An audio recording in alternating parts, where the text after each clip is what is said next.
Harvesting tea. The tropical island of Sri Lanka in the Indian Ocean produces luscious green leaves of tea throughout the year.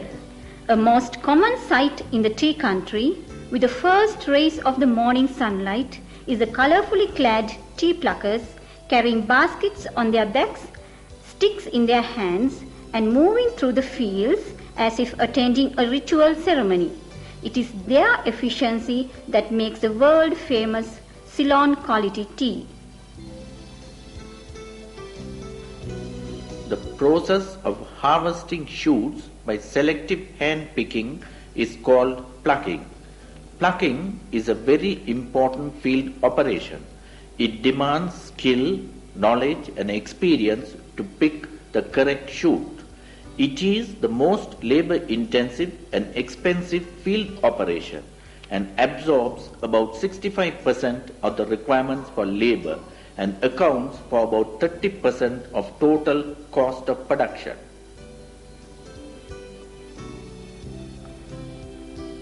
Crop shoots harvested consist of terminal bud, stalk and 1, 2 or 3 leaves just below the bud. Growth of shoots. When the terminal bud of a shoot is growing, it prevents the growth of other buds from leaf axils.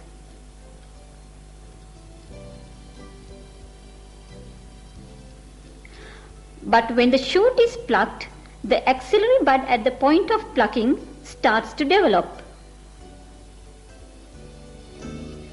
The bud is very small at the beginning and develops gradually up to 5 to 6 weeks, and then it grows rapidly in a sudden burst of growth.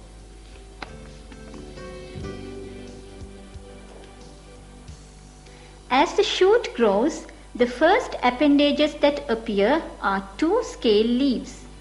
Next to open is an oval-shaped small appendage with smooth edges, which is known as the JANAM leaf. This is followed by another oval-shaped appendage with smooth edge but slightly larger, called the fish leaf. This is followed by the production of flush.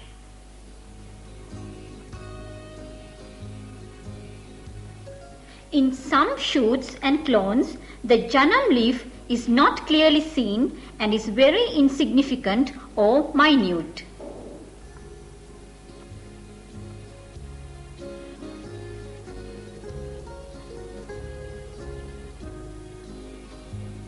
The fish leaf at times is quite large and looks similar to an ordinary leaf. After the emergence of the fish leaf, a series of normal or true leaves are formed. When 4 to 5 normal leaves are formed, the growth of the shoot ceases temporarily and the bud becomes dormant.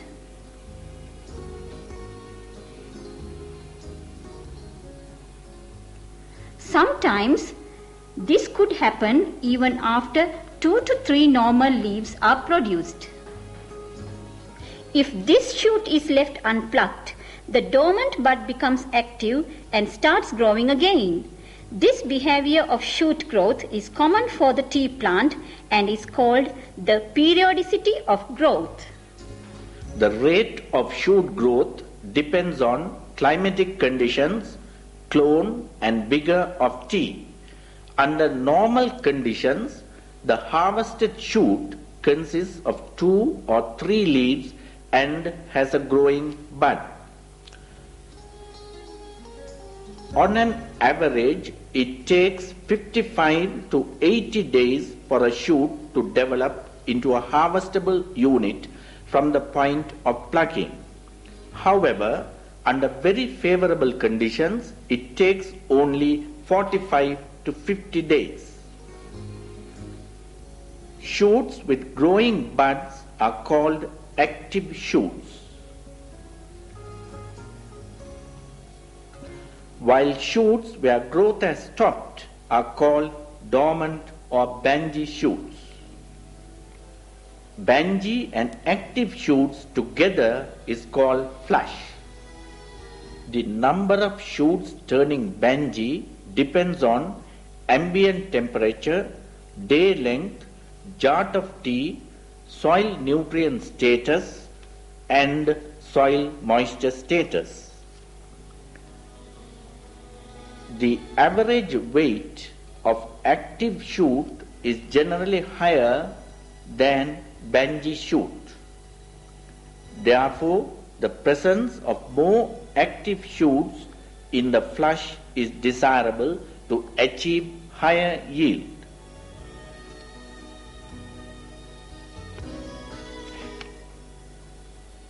Proportion of active shoots in a bush depends on climatic conditions, age from pruning, soil moisture status, clone and nutrient status.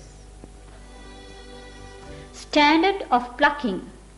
Plucking standard refers to the number of leaves and maturity of harvested shoots. The terms fine, medium and coarse are general descriptive terms of plucking standards. Fine plucking. When the majority or a higher proportion of harvested flush contains shoots with 2 leaves and a bud, it is called fine plucking.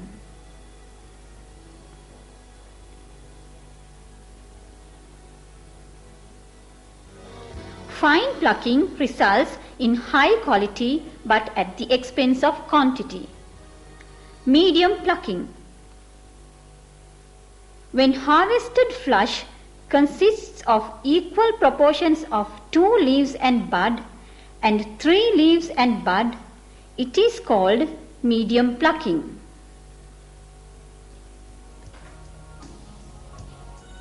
Coarse plucking. When the majority of harvested flush consists of bud and 3 or more leaves, and where the 3rd leaf is coarse, it is called coarse plucking. It also refers to Bangis with more than 2 leaves. Coarse plucking results in higher yields but with lower quality.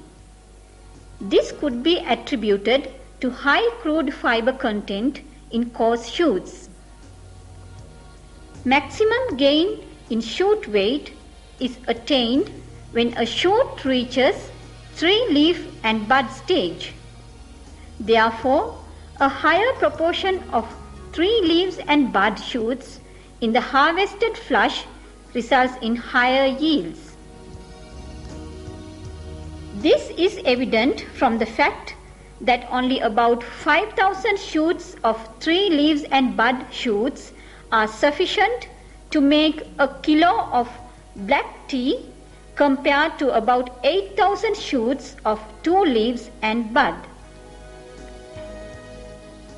Therefore, harvesting a higher proportion of 3 leaves and bud shoots is more advantageous. However, the shoots should be plucked before the 3rd leaf becomes coarse, so that it does not affect quality.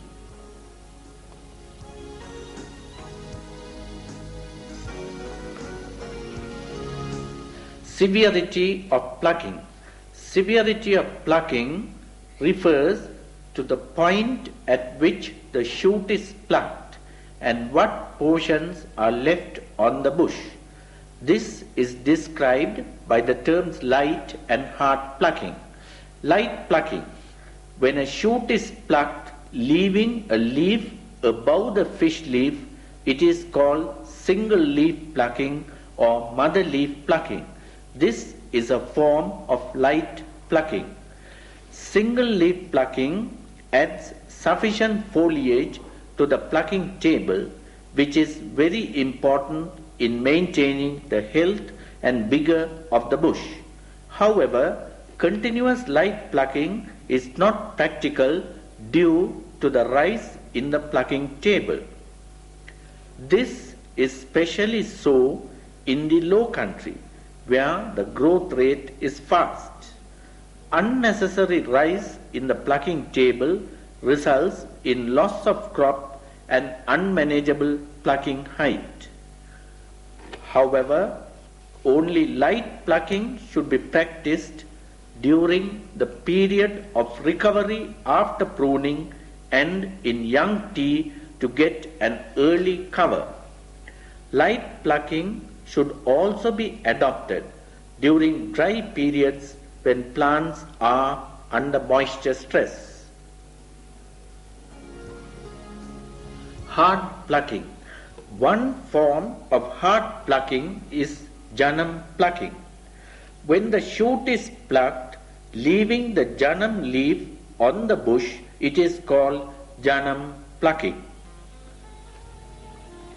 Another form is fish leaf plucking. When the shoot is plucked, leaving the fish leaf on the bush, it is called fish leaf plucking. In extreme cases, sometimes shoot is plucked to the scale leaf. When this happens, there is no maintenance foliage left on the bush at all. Hard plucking could give high yields for a short duration. However, continuous hard plucking will result in weakening of the bush due to reduction in maintenance foliage and also formation of crow's feet or MUDICHCHIES. Hard plucking should be done for short durations when conditions for growth are very favorable. This is the period of rush crop or so-called cropping season. The cropping season varies according to the climatic conditions. Therefore, a combination of hard plucking and light plucking is most ideal for sustained productivity, maintaining the plucking table at manageable levels. Frequency of plucking. Frequency of plucking, commonly known as plucking round, is the interval of days between two consecutive pluckings. The plucking round usually varies from 4 to 10 days depending on climate, vigor and type of tea. In a tea bush, there are a number of developing shoots belonging to different age groups. A group of shoots that falls into a similar age and stage of growth is called a generation. When one generation is harvested, the next generation will be ready for harvest at the following round. The plucking round has a big influence on plucking standard. Given below is a comparison between short and long plucking rounds.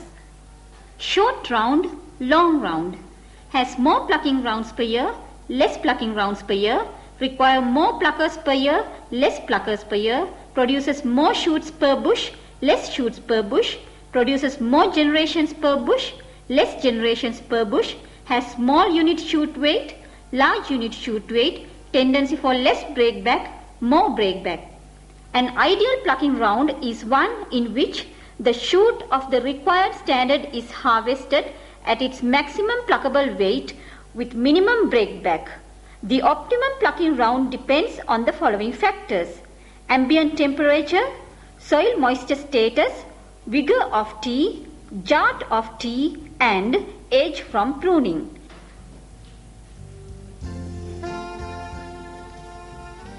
Therefore, plucking round should be sufficiently flexible where the rounds are adjusted according to the shoot growth rate in order to maximize production. Plucking table. The level at which shoots are harvested is called the plucking table. Normally, it should run parallel to the ground and follow the natural lie of the land. The plucking table helps the pluckers to determine what to pluck and the management to supervise harvesting. The plucker is able to maintain the height of the table with the help of a light stick of 2 to 3 meters long.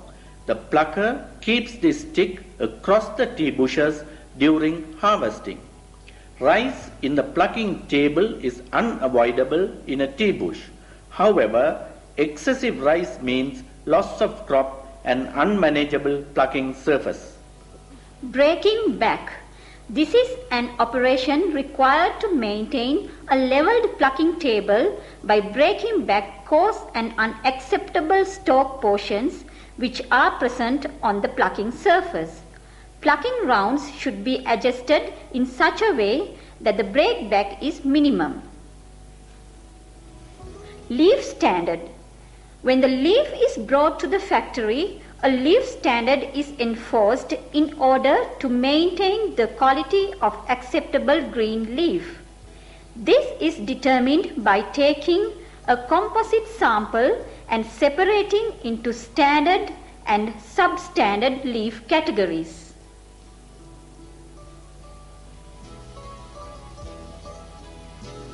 Standard leaf category consists of buds, bud with one leaf, bud with two leaves, bud with three leaves, tender bangi and tender single leaf. Substandard leaf consists of bud and four leaves, coarse bangis, coarse single leaf, leaf with hard stalk and damaged leaves. The percentage leaf standard or plucking standard is determined using the following formula. Plucking standard equals number of standard leaf units into 100 divided by number of standard leaf units plus number of substandard leaf units. In general, if the leaf standard is above 60%, it is accepted for manufacture. However, this percentage varies from estate to estate. Removal of crow's feet or MUDICHCHIES. MUDICHCHIES such as these arise due to continuous hard plucking, and these should be removed from the bush at the time of plucking.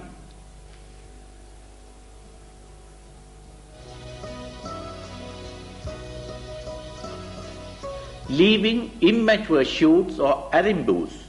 Immature shoots or arimbus should be left on the bush to be harvested in the next round as a heavier unit.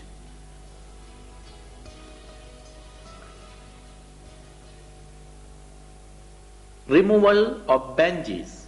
Bangis should be removed to encourage growth of new shoots.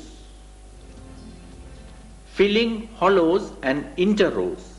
In order to get a good cover, side branches should be left unplucked to grow and cover up interrows and any gaps due to vacancies. Plucking close to the leaf axil. Shoots should be harvested close to the leaf axils, as leaf axils with longer stumps takes longer time to develop a new shoot. Plucked shoots in hand. It is necessary that the hands are fairly free to do a proper plucking. Therefore, it is best to empty the flush in the hands when sufficient shoots are collected without waiting until the hands are full with flush. Flush in the basket. Pluckers should be advised not to press their leaf into the basket to avoid crushing and breakage of shoots, which results in premature fermentation and loss of quality. Allocation of specific rows. Allocating specific rows improves efficiency of the plucker, and the pluckers may be rotated from time to time. Transport of green leaf. Leaf should be transported to the factory with minimum delay, as manufacturing process commences no sooner than shoots are plucked from the bush.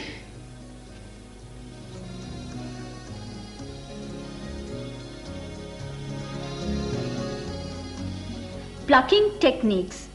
Plucking shoots according to set standard, leaving immature shoots removing BANGIs, choosing acceptable BANGIs, discarding unacceptable BANGIs, and breaking back are some of the objectives of plucking, and full-time concentration is necessary to achieve these. Also, pluckers must be physically fit to withstand variable weather conditions and carry fairly heavy loads from field to the factory or the weighing sheds. There are different ways of using hand and fingers to obtain high level of selectivity and productivity.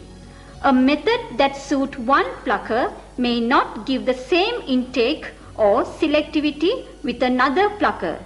Therefore, pluckers must be continuously supervised and trained by the management to maximize their efficiency and develop skills of plucking.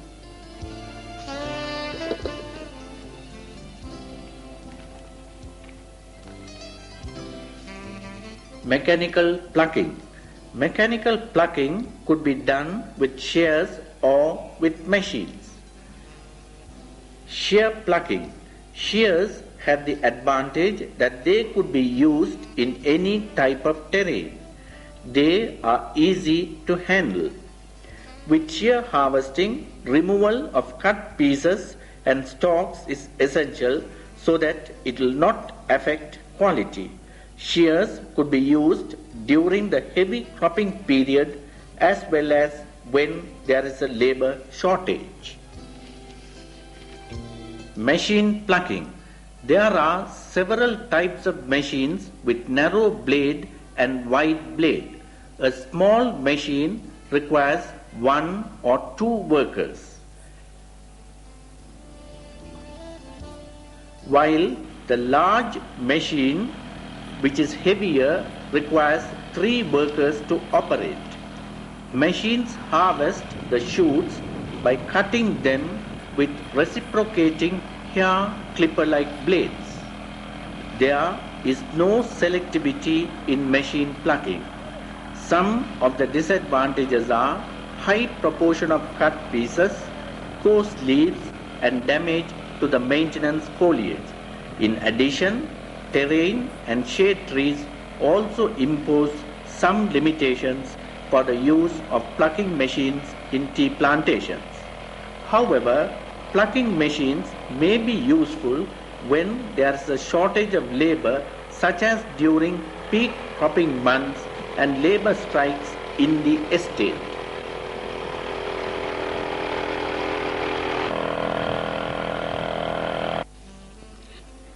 Plucking, therefore, is one of the most critically important field operations in a tea plantation that warrants careful attention and good supervision.